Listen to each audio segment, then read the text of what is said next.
What's up, everyone? This is Ryan Eckert with Peak Endurance Solutions, and you're listening to the VO2 Max podcast.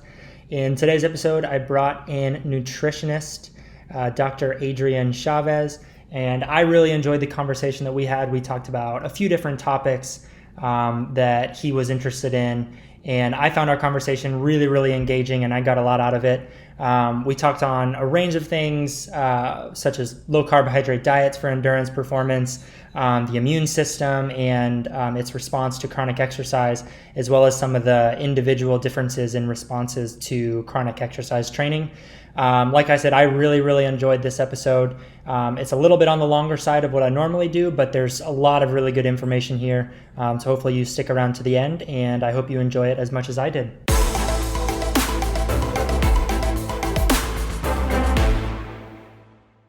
All right, cool. So let's dive right in. We got a couple different topics that we're going to talk about today that I'm excited to dive into with you. But before we get going with our first topic, just give listeners a little bit of an idea of who you are and what your background is. So my name is Adrian Chavez. I have a PhD in nutrition, and prior to that, I was more interested in exercise science. So I got a master's and bachelor's degree in exercise science. Currently, I work with clients mostly with digestive issues. That's about 90% or more of my practice. But I help people with digestive issues kind of figure out what the root cause is, kind of start working on that from a nutrition standpoint, using a little bit of supplements here and there. And I've worked with many different conditions, many different types of people, athletes, and performance-wise as well in my career. But typically, but nowadays, like that's mostly what I'm focused on because it's something that nutrition plays such a big role, and many of these people are dealing with lots of just chronic problems that are bothering them every day. So for me, that's been a place where I feel like applying nutrition has brought in a lot of value, and it's something that I've kind of specialized in over the last couple of years. Yeah, and so you have your own business or company, right? And I knew Yes, you I do. I knew you back. It was probably what 3-4 years ago when you finished up your PhD, right? Oh man, that was Was longer. it was it even longer than that? It was about 5 years ago, almost Yeah. 5 years ago. Okay. Uh, yeah. So it's been some time.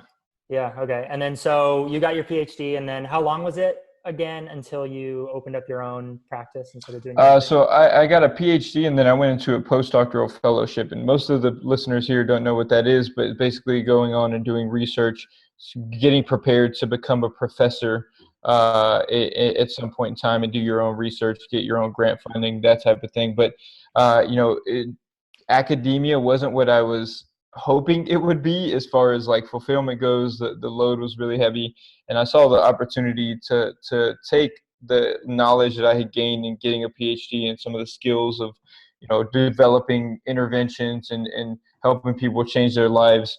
I just took that and applied it in a business format and started creating content online, started to work with people. Currently I work with people all over the world. Most of my clients are not in the US, which is amazing. Technology just allows for some pretty cool things these days. So I saw the opportunities that technology presented, and nowadays, I've kind of moved towards, over the last 4 years, I've been just kind of working on my own. Eventually, I plan to grow a company, but at first, you got to get yourself off the ground first, and been doing that, and balancing being a dad and all that type of stuff. So, yeah, it's been a fun journey, and I wouldn't trade it for anything. Yeah, no, it's cool. And because I've kind of stayed working in academia for my full-time job for past 2-3 years. And so I've kind of seen that dichotomy between people who go on and get a PhD is they either go into academia and absolutely love everything about it, or they go into it and it's just completely the opposite of what they expected. And they kind of go your route and they work for, a private company, or they do their own thing. Yeah, and that's the important thing. You have to understand what you're doing going into it. I knew I didn't necessarily. I wasn't like set on academia from the beginning. What I wanted to do was academia and run a business, because I've always just saw the application of providing something of value and getting money in return. Like you should be able to do that if you develop that level of expertise and knowledge. And some people who get PhDs and work in academia, like they're the experts. Like they really know their stuff. Right. It blows my mind. Like nowadays, people try to discredit, the formal education process. There's some negative, aspects to it, but um, when you look on social media, there's a lot of people who don't have the formal education and they're giving the wrong information, and they don't know any better, and you don't know any better because you don't have the formal education either. So I'm not saying that it's absolutely necessary. Like, there's some really intelligent people who can develop a really solid and in-depth understanding of a topic without it. But having it's definitely it sets you apart. Like, I look at other people who run supplement companies, and I look at their formulations, or other types of companies, coaching businesses and things like that, of what they're doing for type 2 diabetics and other types of conditions, and I see that I can make a better product because I have a more in-depth knowledge of that topic. So it's I think it's very valuable, and like you said, academia is not for everyone. I thought that I would be able to do both, and that's really the reason that kind of took me away from academia. Is I saw how demanding just being a professor and doing research was, and I knew that wasn't going to give my life the balance that I wanted, especially like having a family.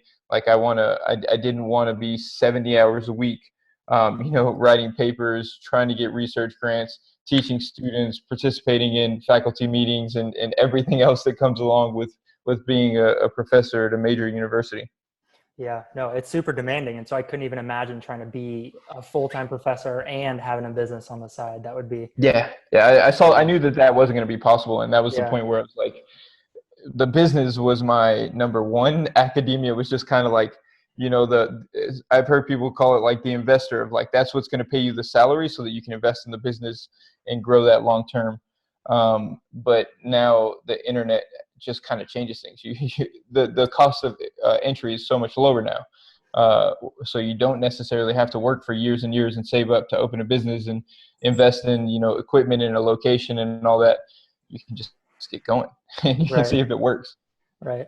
Yeah, no. And last little tangent before we start getting onto the meat of the podcast, but I'm glad you brought up the piece about just the formal education process, going on and getting secondary education beyond just a bachelor's, as separating yourself from the rest of the field. Because it's kind of one of the reasons why I wanted to start this podcast, is because I am passionate about, sharing the most up-to-date and current science surrounding topics that I possibly can, just because I've worked as a personal trainer all throughout undergrad and grad school. So I had 6-7 years of working as a personal trainer. And I'm sure, as you can imagine, I saw a lot of crap there that kind of frustrated me. Yeah. And even now, working as a coach, there are, and this is by no means me trying to toot my own horn, but there's a lot of misinformation out there that's being shared by people who don't keep up with the latest research and are just, misinformed. And you cannot be a top level coach in nutrition or exercise or anything for that matter. Typically nutrition, exercise, because science is an important piece of that, if you're not reading research on a regular basis. Yeah. And think about this. Most doctors aren't. Like, that's one of the most ridiculous things I've ever. Yeah. When I came to that realization, like, oh, this doctor, like I had a stomach issue and I went to the doctor and I started like reading about it. I'm like, oh, there's so many research papers on nutritional approaches, on the side effects of the medications that I was being prescribed. And that was the realization for me. I'm like, these doctors aren't even reading research papers. Like, how could they stay up to date? Like, the scientific literature, like the research, that is the most accurate body. Like, that's the best place to get information. Yeah. And it just blows my mind that in social media, there's a lot of people who try to like talk it down, like, studies are, they're funded by so-and-so and they're you can't trust them. Like, what do you trust in? Like, that's right. Yeah. Peer reviewed content by multiple people who are experts in their field. Like, it's crazy. Right. Yeah. And obviously science has its flaws, just like every single other field out exactly there. But it's like, I would hope that most experts are going to the science and the whole body of science as a whole to get their information, as opposed to like reading, the latest blog post on, Instagram from Joe Blow and his quote unquote expertise, Well, the frustrating thing is Joe Blow throws in 3 citations from a mouse study on his blog, and then it seems like it's scientifically driven. Right. That's the hard part for the average consumer. Yeah. But all that aside, I'm hoping that this podcast, between, myself talking about topics and me diving into the literature as best I can, and then bringing on other experts like you who know the literature and are actually looking at the research.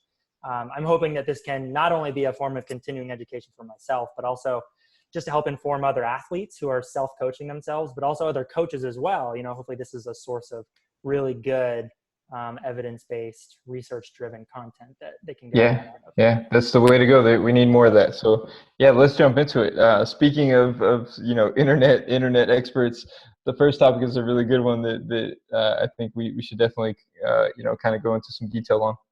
Yeah. So low carbohydrate diet, and this is something that I've looked at the research. I've looked into the research a lot on this specific topic because there's been so much talk about it, and it was really hot for a while. I think it's kind of simmering down a little bit in terms of endurance athletes. But yeah, so let's dive into low carbohydrate diets. I haven't really done anything yet on my podcast with this, so Yeah. I'll just let you open it up. What's some of the things that you see as it relates to endurance athletes, and what does the science say about low carb diets? So, I mean, you have to understand energy partitioning during exercise. Like if you're going low carbohydrate, you're basically cutting out somewhat of an energy source that you would normally rely pretty heavily on during an exercise training bout, and that's, anaerobic glycolysis. Like you want to be able to break down glucose efficiently during an exercise training bout.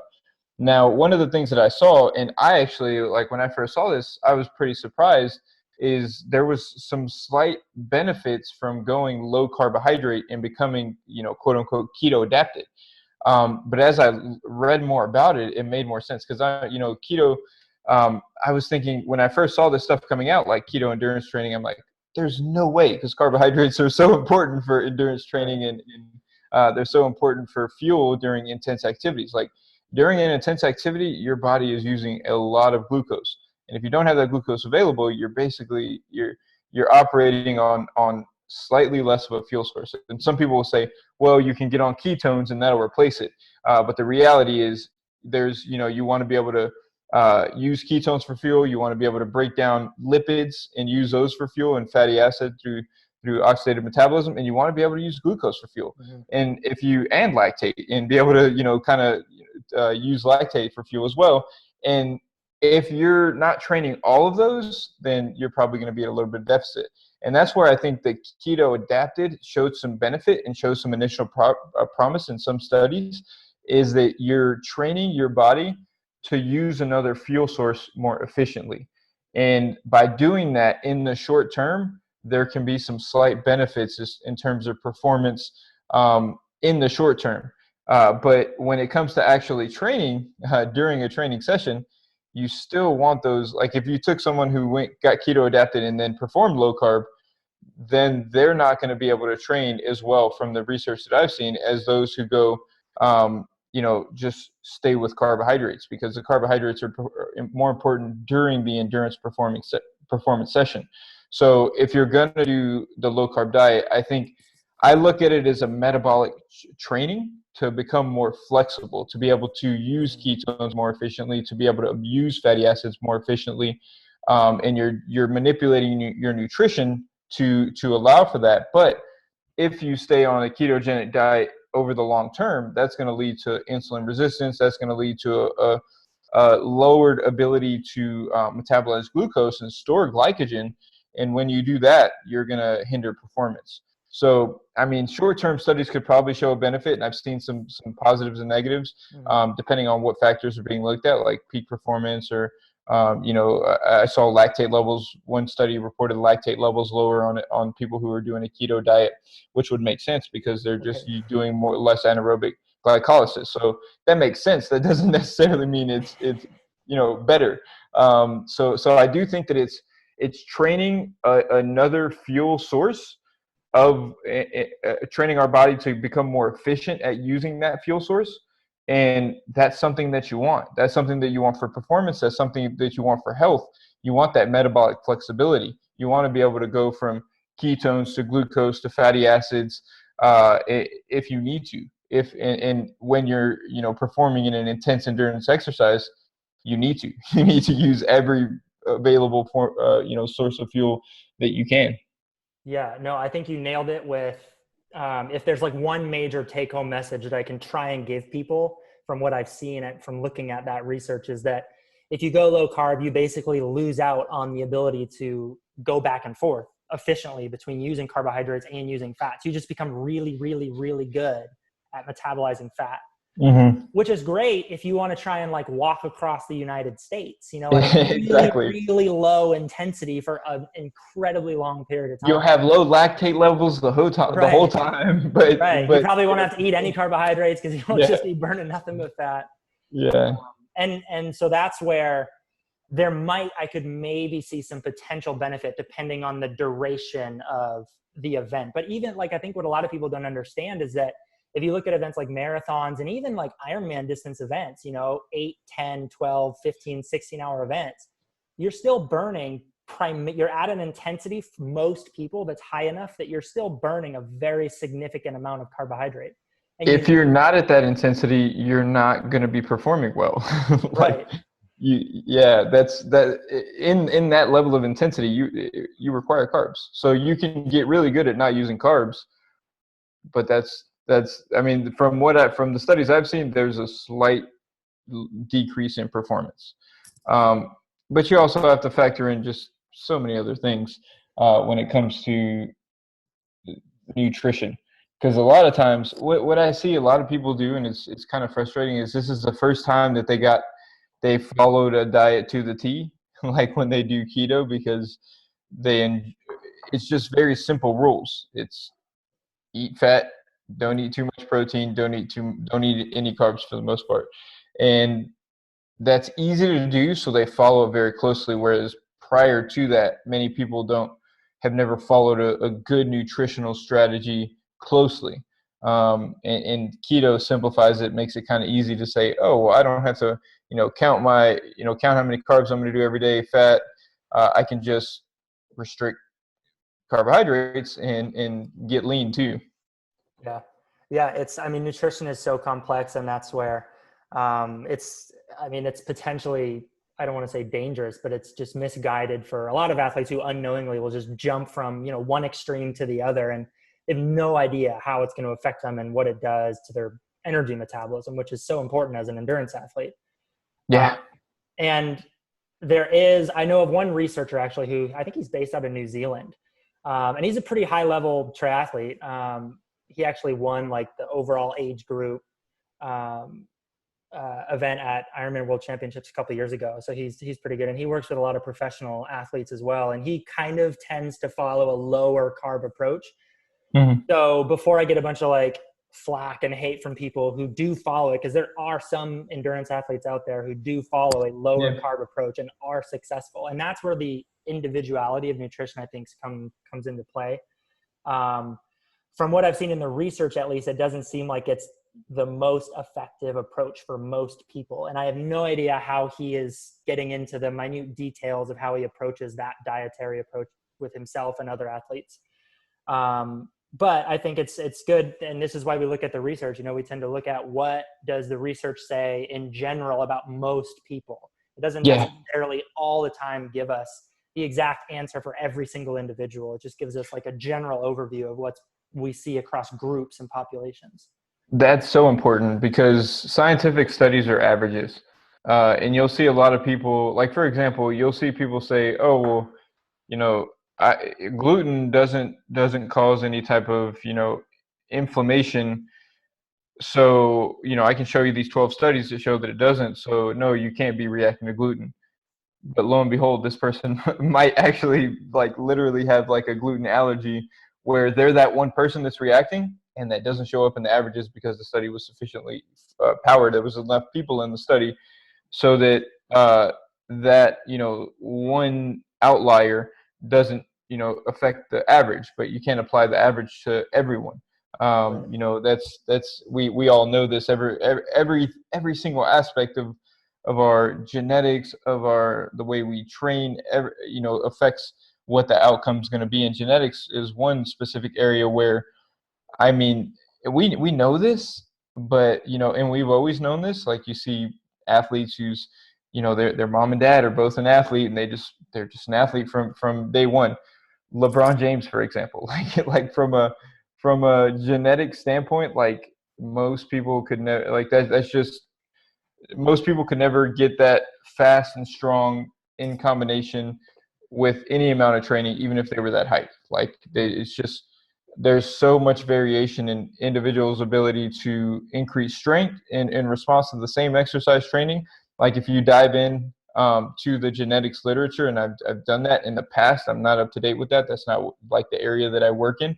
I just did some research on a lot of genetics and exercise parameters, and you look at response to training. So some people just based on one gene variation might get a 50% higher hypertrophy response to training than another. So they grow much easier. They can grow muscle much easier, whereas another group will get much stronger.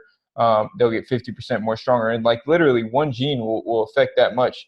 And we don't know, once we combine these genes, and we'll know this in the next 20, 30 years, but the science is very new in this area of actually looking at those genes.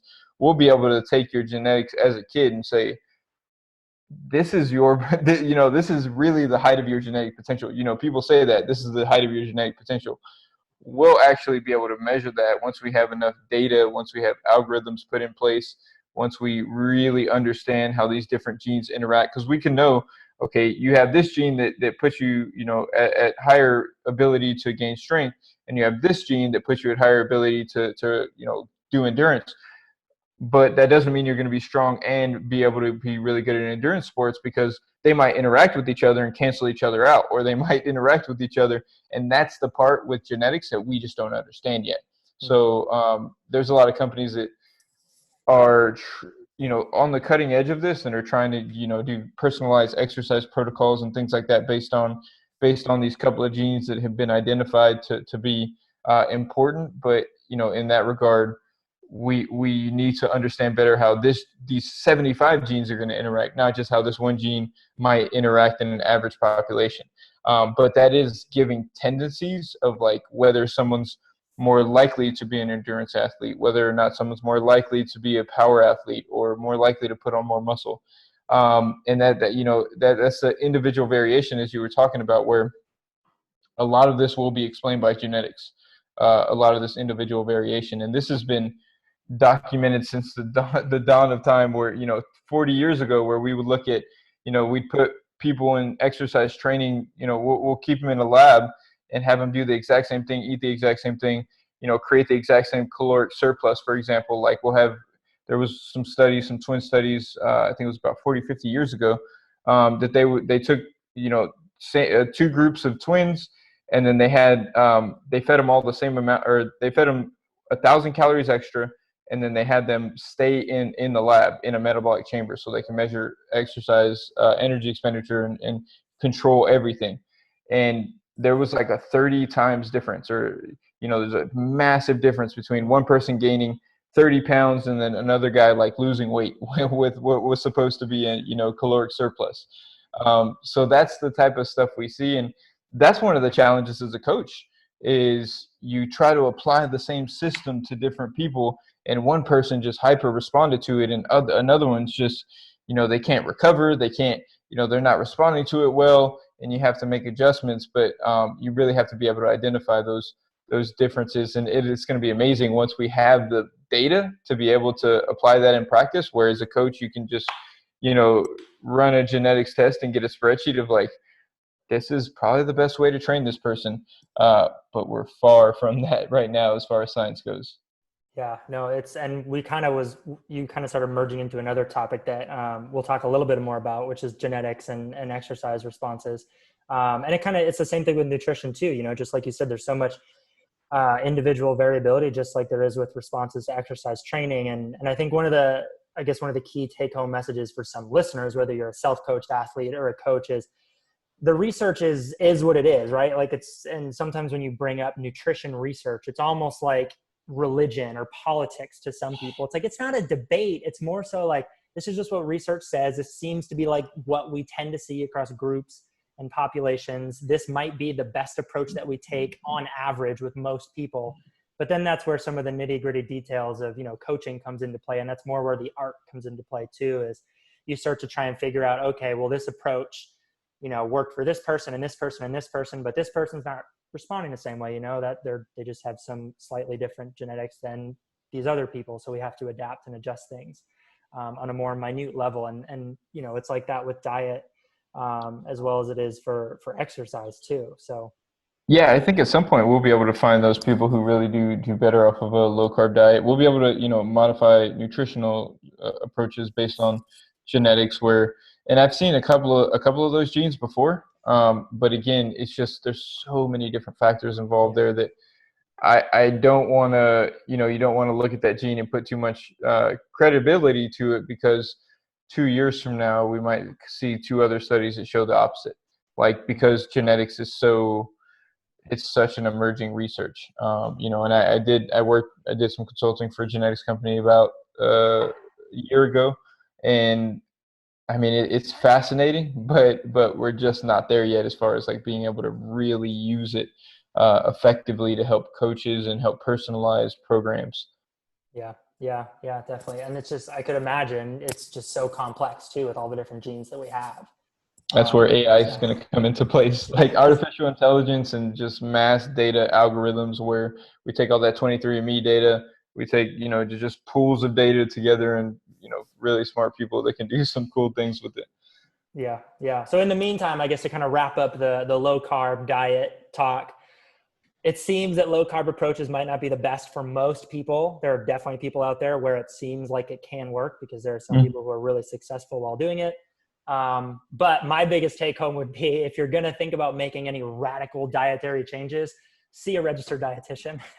Don't try Yeah, and do it on your own and think you know what you're doing just because you heard of your friend who did something cool and you're going to try it out. yeah, See a yeah, professional. definitely, Yeah. for sure. All right. So moving on a little bit, you started talking about genetics and exercise and some of the individual, differences and responses that we see. Let's dive just a little bit more into that before we move on to our last topic. So anything else you wanted to touch on as far as genetics and response to exercise goes? I mean, I think it comes down to just like that overall thing that you just mentioned, as far as that discussion goes, like that take home point. If you're coaching yourself or if you're coaching other people, you really just have to understand that you're going to be completely unique from a genetic standpoint, from life experiences standpoint. What you ate when you were a kid, for example, might influence the way that your body responds to things now. So really, just work on, like we said, the research, and that's the good starting point. To me, the research is like the blueprint of how to start, and then um, you have to just pay attention to what works for you, and you have to be in tune with that, and not necessarily listen to, like you said, what worked for this person or this person. It really is just completely paying attention to how your body responds to certain things, because if you want to optimize performance from, training performance or performance from your nutrition, it's a lifelong trial and error process, and Mhm. you do the wrong things, you learn. Of course, you want to be developing that knowledge, you want to be getting the information from the right sources, but at the end of the day, it's okay, I'm going to try that, does that work for me? And evolving that over time, so to find that what really works for you. But you have to approach it without this idea that this is going to be the saving grace. Like you said, an extreme change where you're like, oh, I'm going to go keto and that's going to do everything for me, because then you're going to create a placebo effect. If you think that keto is going to work for you, you're going to feel better, um, just by the fact that you think it's going to work. Whereas if you're just continuously self-experimenting, and if you say, okay, well, I want to do keto, well, then do it for a couple of weeks, but have an unbiased thought process on how you're going about it, and say, I'm going to use some real metrics to determine if my performance is improving, or if it's serving me in any way, rather than just kind of jumping on one boat and then the next one and then the next one, because the principles of exercise science and nutrition and performance, they change very slowly.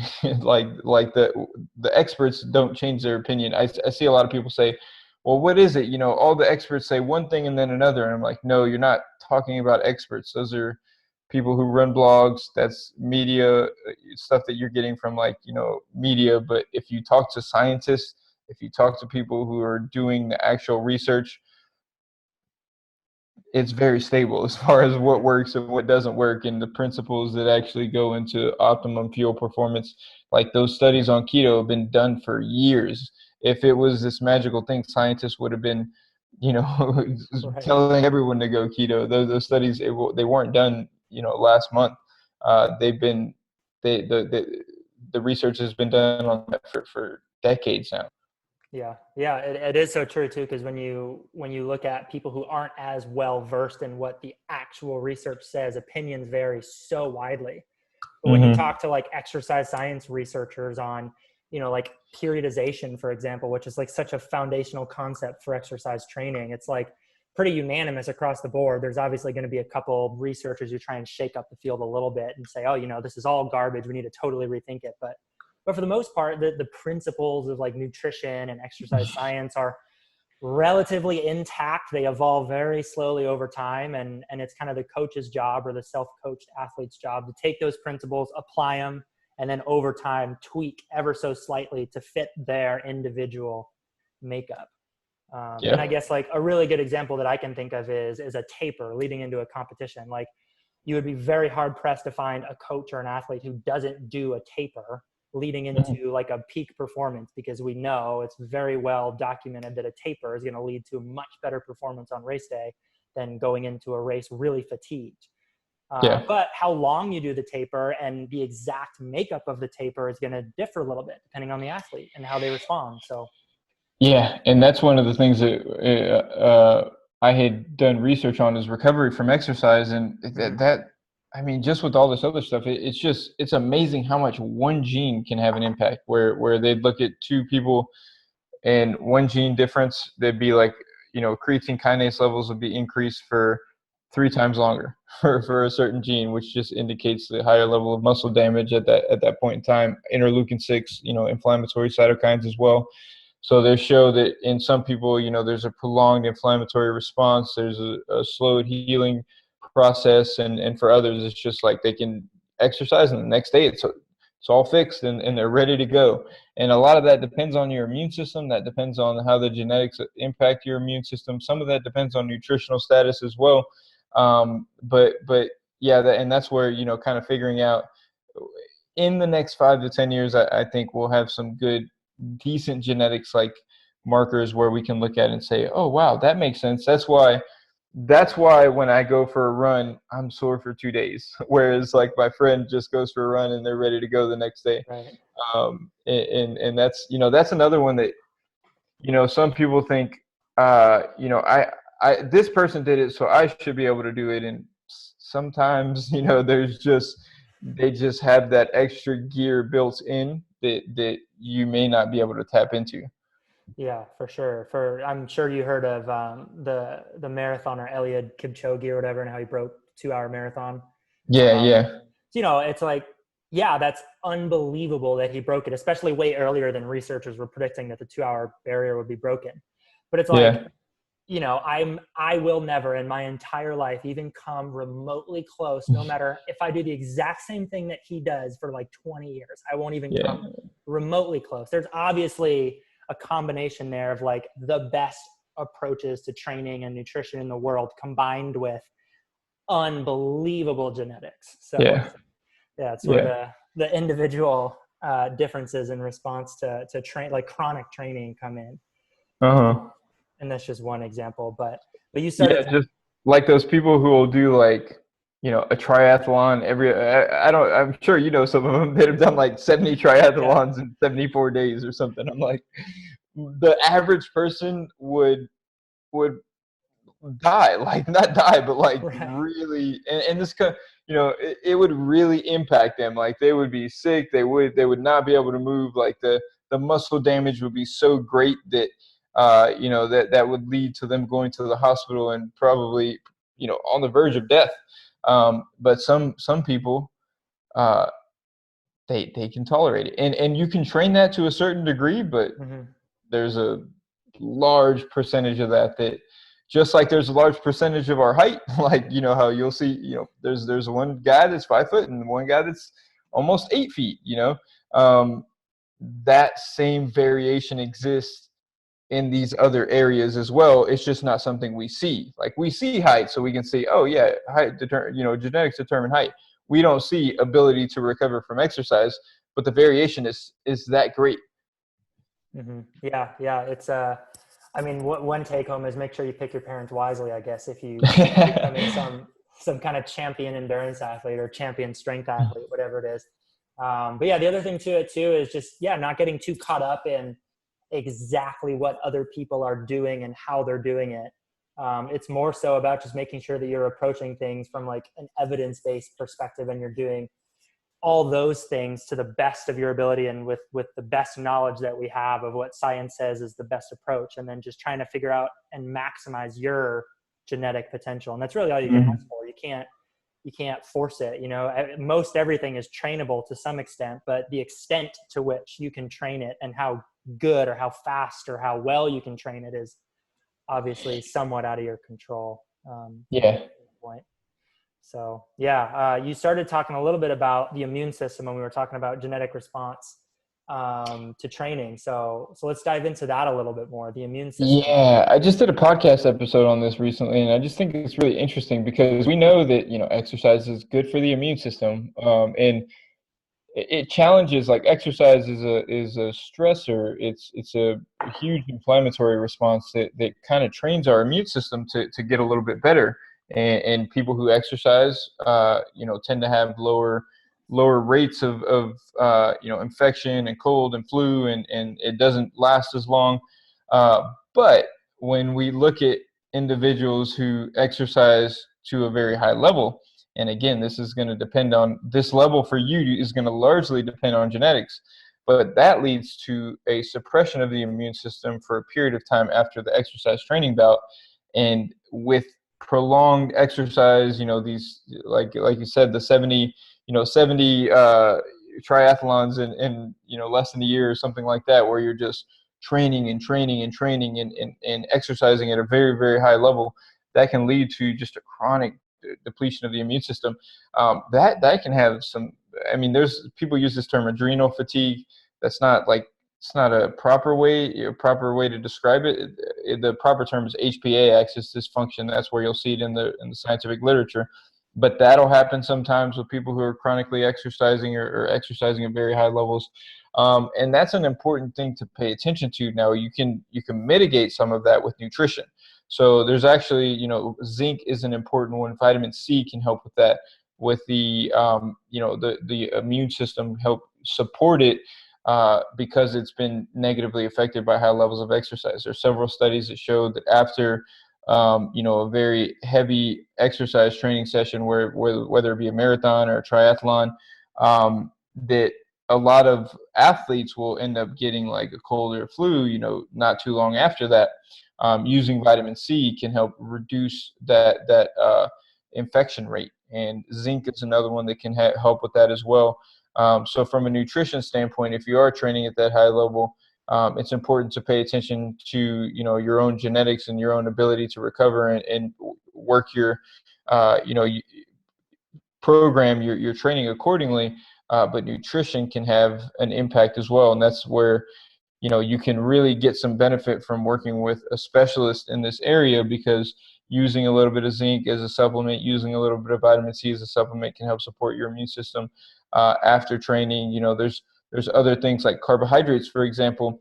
When you eat carbohydrates, and I talked about this, one of the things that help support the immune system better than anything else in response to intense exercise was carbohydrates and carbohydrate replenishment after the training session. So that, if you're on a low carb diet and you have an inflammatory response and you don't eat carbohydrates, that kind of help to mitigate that inflammatory response and help support your immune system during that time, that can increase your risk of infection. So that's another area where I think going low carb might have a potentially negative effect. But there's never been a study that's done like an actual clinical trial where they have two groups.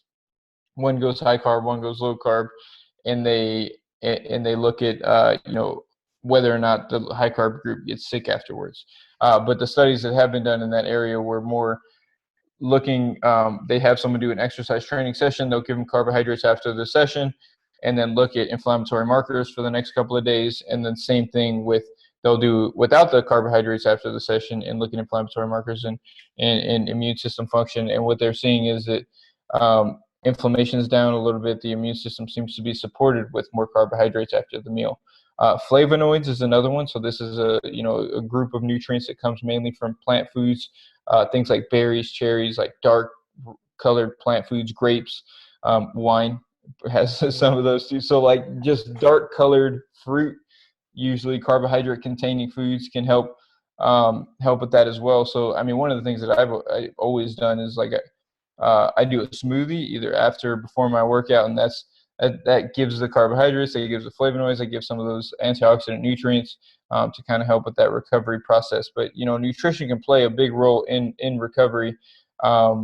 You just have to program it right and be smart about the things that you're doing. Yeah, no, and there's a lot here with this too, and it's obviously diet has a huge impact, and then how you're programming and periodizing your training has a massive impact on it too. And it's incredibly important for most endurance athletes, just because in order to perform really well in endurance sport, you typically have to do a lot of training, Mm-hmm. especially the more years of experience you have. And professional athletes are pretty decent examples. They're always kind of they're like riding that line of like just pushing a little Yeah. bit too hard. And so obviously they're going to encounter that line a couple times and maybe cross it. And that's how they learn and they know. But yeah, it's interesting. It's a very delicate balancing act between making sure that you're doing enough training chronically to see the adaptations you want to see without going overboard and doing too much. And then it's also a tough balance too from the fueling standpoint and making sure that you're getting enough macronutrients of the carbohydrates, proteins, and Mm-hmm. fats, and then enough micronutrients to help support the training load that you're doing. It's a pretty complex puzzle when you start looking Yeah. at all those different moving pieces. And that's where I think nutrition can play just the big role in kind of pushing up that ceiling of the ability to kind of recover. You give yourself, you're coming up against that ceiling, and you can kind of improve that a little bit with a couple of nutritional supplements that help support, because you're going to be burning up zinc, you're going to be burning up important nutrients with high levels of endurance training. And I think we're just getting the sciences, from what I understand. I haven't been deep into it recently, but just it's not very strong from what I've seen as far as like individual nutrients and performance. And I think that will improve as well. Yeah, and it is interesting too because I've gotten the first like 4, 5, 6 years that I was a serious endurance athlete, I never really got much blood work done to just kind of see where Mm-hmm. different micronutrient levels are at. And it is interesting. A lot of the nutrients that you talked about, I tended to be on the lower side of things like zinc and magnesium, things that tend to be depleted a little bit quicker when you're doing like really high volumes Yeah. of exercise. Calcium, magnesium, zinc, vitamin C. There's a lot of nutrients involved in tissue repair and immune response that you definitely want to get optimized. Yeah. So definitely helpful to work with some kind of specialist, whether it's a physician or a dietitian who can maybe check some of your levels and then give some sound recommendations on what to be taking as far as like supplements go, but then also how to approach any dietary modifications as well.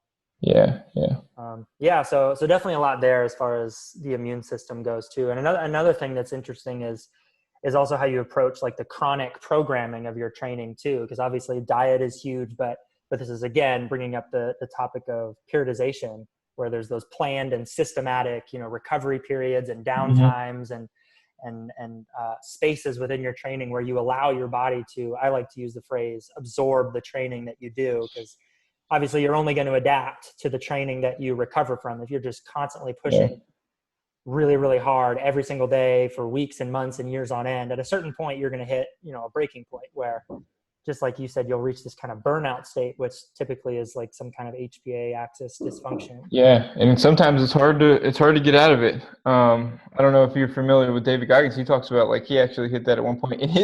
I mean, genetically, he has to be like at the Yeah. peak of possibilities, Yeah. and he actually hit it at one point where he said that he had to just like stress for I forgot how long, but months, where Mm-hmm. he didn't do any type of training. If you don't program it in, your body's going to force you to, Mm-hmm. and that's and you also have to think about like overall load of stressors beyond physical Oh yeah. that come into play too. Because if you have a demanding job, if you have poor sleep, if you put these other things in place where that's where you can increase your ability to recover, is kind of minimizing all of these other stressors, and having a job that you enjoy, keeping your home life somewhat in order so that there's not all these additional stressors that make it even more difficult to recover, because the physical training is only one piece that kind of stresses our overall system. Yeah, I think the concept is allostatic load, if I think I'm getting that right. It's I've, that. ne- I've never heard that term. Oh, okay. Yeah, I think it was, God, it was way back when I was in undergrad. I think I had a stress management class, and it was this term that was coined by some researcher, and I think it might have been someone who was doing research related to like psychological and physical burnout. But it's this concept of there's all these different stressors, and when you're looking at least from like a training perspective, yeah, training is one stress, but you have this load, this allostatic load of all these other stressors, life stress, relationship stress, job stress, whatever it is, but they all matter, and you have to account for all of it. And so I work with some athletes who have really demanding 60-hour-a-week jobs, and they have families with like multiple kids, and the volume of exercise that I would give them is going to be drastically different than what I give Yeah. someone who's like single 30 to 40 hour a week full-time job, no other stresses in their life. It's going to be drastically different. And that's another piece of the puzzle where also individual variation and just your life comes into play too. Someone else who's doing something for a certain amount of hours a week with so much intensity might not be the best approach for you. It might cause you to become burnt out in 6 to 12 months if they're doing 20 hours a week of training but they have no, let's say they're working 40 hours a week and they have no kids, Yeah. no family. Yeah. I think that's a good analogy for life in general. It's like you want to push that ceiling, but you want to increase it however you can by reducing the other stressors and things like that. But at the end of the day, like if you take it beyond that, it's just going to wear you out, like with family, with training, with all of that. So work, I've worked 80 hours a week before, and uh, I enjoy it, but at the same time, it's a load where I worked out less and have to kind of shift the balance Yeah. and get everything figured out. You balance it in a way that works for you.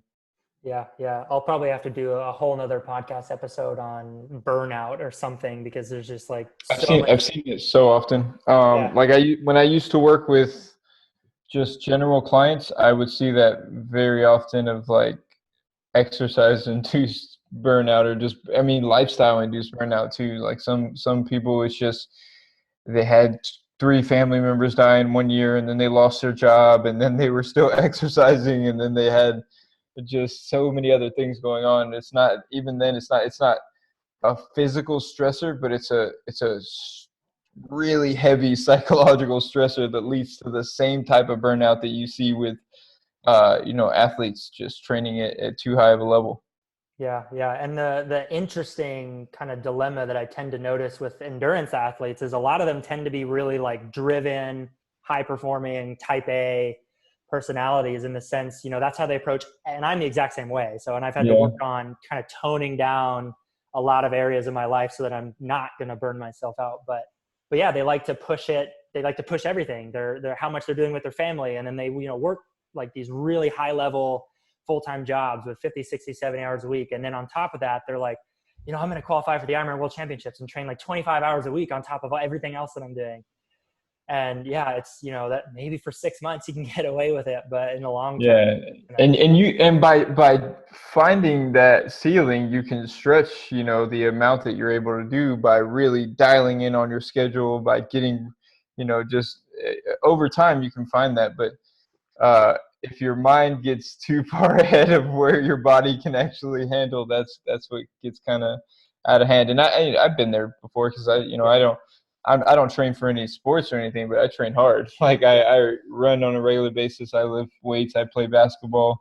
And I actually, like, I fractured my ankle like 2.5 months ago, and I was like, man, I probably needed that rest, because I was working out like really, really hard at that point, in playing basketball like 3 times a week, running 3 times a week, because it helps me get focused, and I feel like it does help me, like you said, like you become training is like exercise training is just something that kind of feeds into the rest of your life, and when you fit it in correctly, it can just enhance everything else. Hmm. But when you take it too far, it can lead to falling apart.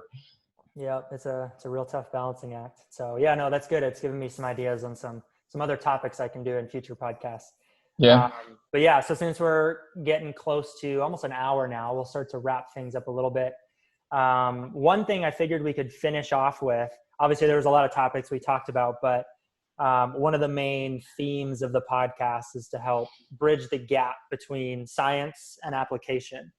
So one way that I figured we could do this is you giving a piece of advice. So if there's one like major take home message or one piece of advice that you could give to an athlete or a coach out there related to the topics that we talked about, what would that be? Honestly, if you want to really get like I mentioned, like the scientific literature, in my opinion, is the best source of information. If you want to be able to access that, I always recommend you have to go through some type of training to be able to understand statistics and research methods and how studies are being done. So I'm not aware of any. Are you of any like online platforms that really take people into detail on how to analyze a research study, like a kind of a basic intro to research methods? I mean, yeah, the only training I've ever had obviously is through undergrad and then grad school. So I'm I not feel aware. like I feel like I need to make a course on Yeah, that. you might have to. Yeah. Help people like learn how to read and digest. So yeah, because being able to read a study, because you always want to go to source. Like let's say you're reading a blog post, you want to find where their sources are, and if you find like I always look at the sources, and like for example, I saw something, and I'm going to say his name just because it makes me mad when I see this type of stuff. This guy named Chris Kresser, who I mean, I'm sure a lot of people who listen to this know who he is. He was talking about how high cholesterol was like potentially beneficial. And I've spent years studying cholesterol and cardiovascular disease, and I know that not to be the case. Hmm. And again, individual variation, difference of opinions based on some individual variation might be there. But he was citing some studies saying, oh, well, high cholesterol was protective in this study and in this study. And I clicked on it, and it's like high cholesterol is protective in 75 to 84-year-old Danish individuals upon hospital admittance. So it's like they check their cholesterol when they're getting admitted to the hospital. They're older individuals. But he didn't say that. He Right. didn't say that in the way that he wrote in the way, and I don't think he wrote it. He probably had one of his, people that works on his team write it. But when you check sources, it shows you who like like if there's actual science behind it, or if they're just telling a story and putting some links there because they know most people won't check it. So that's an important one. Like drx.com, you'll see a lot of times where there's sources on there that just take you to a rat study, and they're giving you a specific recommendation on doing something, and he goes to a rat study. I mean, we want human trials. We want an understanding of when someone cites a source, you want to see that they represented that source properly, and they didn't, kind of just say, well, high cholesterol is protective, and put a source there, and you click on that, and it's just some random population, Hmm. and it's not like a broad, because there's been thousands of studies on cholesterol and disease risk. They should be publishing, showing you a study that just represents a broad range of people, not a specific one. That's Right. cherry picking. So I wish that I knew a good source to send people to like just learn how to evaluate research. But if that just comes to just reading papers might help you. But highly recommend looking at the sources when you read a blog post, and kind of looking at how that research paper is structured. Read through it. It may be hard to understand at first, but honestly, that's how I learned a lot of it. It's just reading these really difficult papers where I'm like, what does that mean? Let me go look it up. Let me go look this up. Let me go look that up. But that's how you really generate that base level of knowledge, and studies are being published every day. So it's like really being able to see what's on the cutting edge. The other thing, follow people on social media who have credentials and who cite sources, Hmm. because almost no one does. And the credentials, I wish I didn't have to say that, because I know some really smart people who don't have any formal education, but most of the ones that don't have formal education are not giving good information. So, and then there's a lot that do have formal education that are giving bad information. So, really pay attention to that as well, and try to get information from all sides. That's the most important thing. Try to get information from all sides. So if you follow a low carb diet, listen to some people who really advocate for a high carb diet, and vice versa, and kind of assimilate some of that, understand where each camp's coming from, because there's truth to everything. Everything that you hear, there's truth to everything, so if you pay attention to all sides, and just kind of develop your own opinion, don't get stuck in a camp. That's one of the biggest, like, dogmatic thinking of, I'm, following this lifestyle can really set you up for doing the wrong thing for too long. Yeah. There's a ton there, and it's just being open-minded, whether you're an athlete or a coach, being open-minded and almost having like kind of a skeptical outlook on a lot of things you read, and just making the time to do your due diligence and not just believe everything you hear, but like make sure that, one, you're hopefully listening to someone who has credentials to back it up. So if they're talking about exercise science and they have like an associate's degree in art, it's like, well, maybe I need to like find out like how they're learning more about exercise science, and like, do they really know what they're talking about? Or are they just like reading, like Endurance magazine and then just spouting out what someone said from there, Or if they just were on a magazine cover or something like that, and they have Right. no background. Like, there's another guy um, who has a really big platform and he's always teaching on stuff that is so wrong. And like most of what I do with my clients when I first start working with a client is have to like break all of the false beliefs about nutrition that they have from other poor sources of information in the past. And it's usually, a lot of it's non-credential, but at the same time, there's people with credentials that just, you want to look at the research. You want them to cite research. Anyone you're taking information from, if they're not citing research, or you don't know that they're actively reading research, don't, because that's a requirement. Like, for example, if I write a post on Instagram about a certain topic, I'm going to cite multiple research studies, and I'm going to represent them in the best way that I can, as far as like not trying to be misleading. And I read, even now, I probably read 20 to 50 research papers, depending on how much of a load I have per week, and books on the side that typically help me kind of identify new research to explore. But you have to be learning. Right now, information moves way too fast to not be continuously learning and learning for a good portion of your time.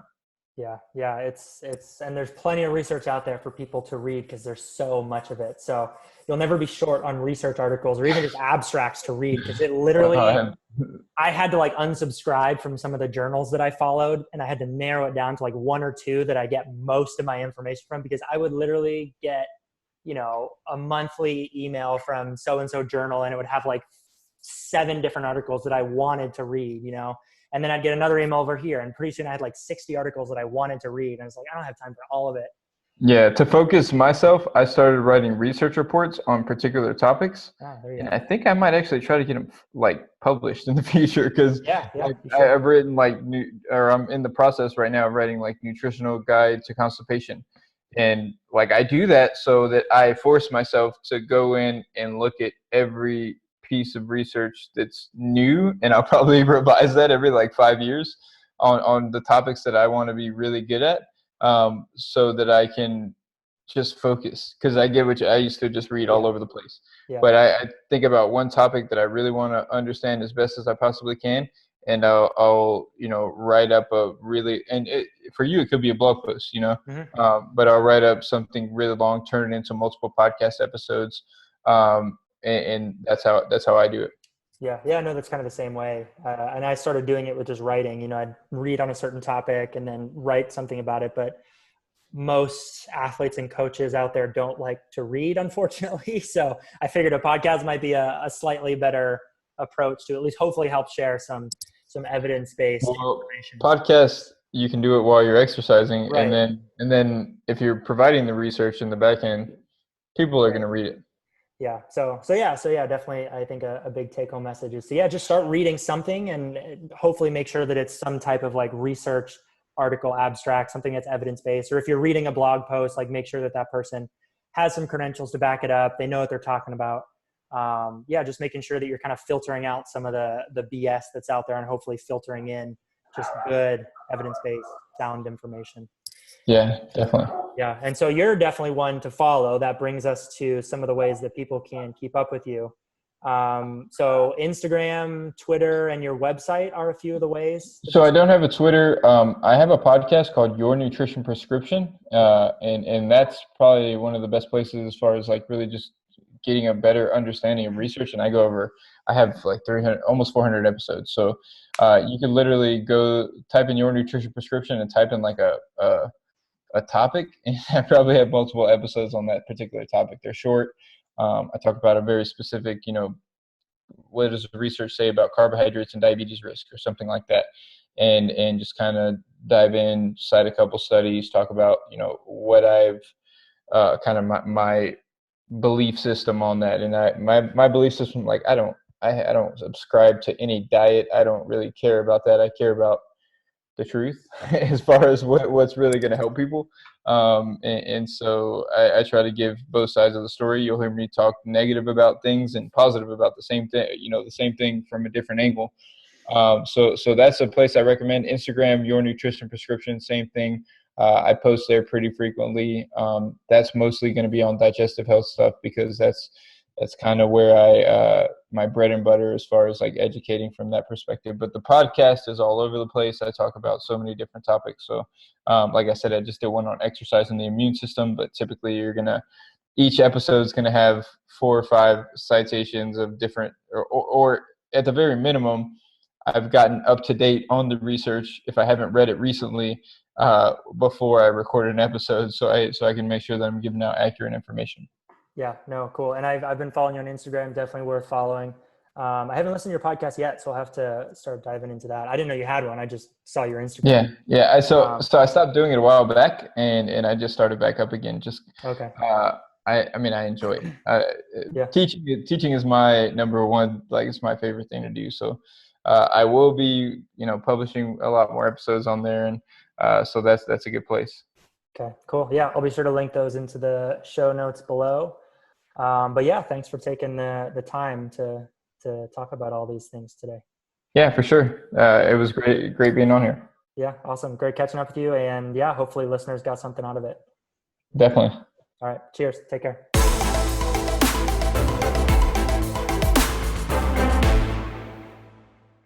Thank you for tuning in to today's episode. If you're listening to us on iTunes and you have a free moment, go ahead and leave us a review. Those reviews are very much appreciated. And if you know of anyone who would be interested in following along to our podcast, please be sure to share this episode with them and let them know to subscribe.